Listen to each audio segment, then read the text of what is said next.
Meil on 3 veritulis näitlejat on siin. Teie debüüt Eesti filmis on nüüd siis värskelt selja taga. Millised on emotsioonid?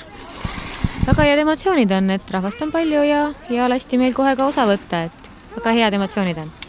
Meile öeldi, et on vaja jälgida, kui õhupall lendu läheb ja minna last lohutama, ja nii me proovisime teha.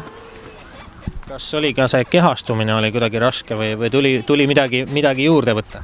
Ei, kõik oli nii-öelda loomulik ja nii nagu tuli loomulikult, nii ta ka jäi. Kes siis põhinäitleja teist 3 siin antud pildis on? Ma arvan, et mina. Et kuna ma selle auhinnaga võitsin, et siis järelikult mina. Auhinna, et kas siis oli, räägiks natukene sellest auhinnast, et mismoodi see võitmine toimus? Andres reklaamist läbi Star FM-i välja nii-öelda auhinna, et VIP pääse siis filmivõtetele rotilõks ja siis mõtlesin, et peaks proovima korra, et 5 helistaja saab liinile ja peab siis 3 sõna ära arvama.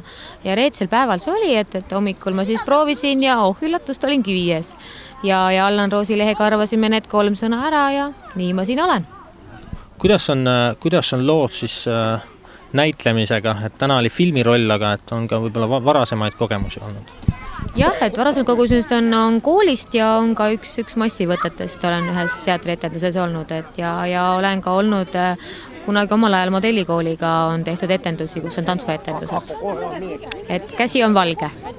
Kuidas see filmis osalemise kogemus sinu nägemuses siis on? Ei, täitsa põnev oli. Midagi teistsugust, et iga kord ei saa sellist asja teha. Kuidas teil läbisaamine režissööriga oli? See on selline raske küsimus alati. Mina nägin teda elus esimest korda üldse ja nii palju, kui temal oma kiirest tööpäevast jäi, väga positiivne, väga mõnus meesterahvas. Et kas üks kogemus on selja taga, et üks tavaliselt ilma teiseta ei jää? Jah, ma iseenesest arvan, kui võimalus antakse, ikka võtaks osa ja tuleks ikka jälle uuesti filmivõtetele. Kas sina hakkad ka tulevikus näitlejaks? Tundub, et läheb vist aega sellega.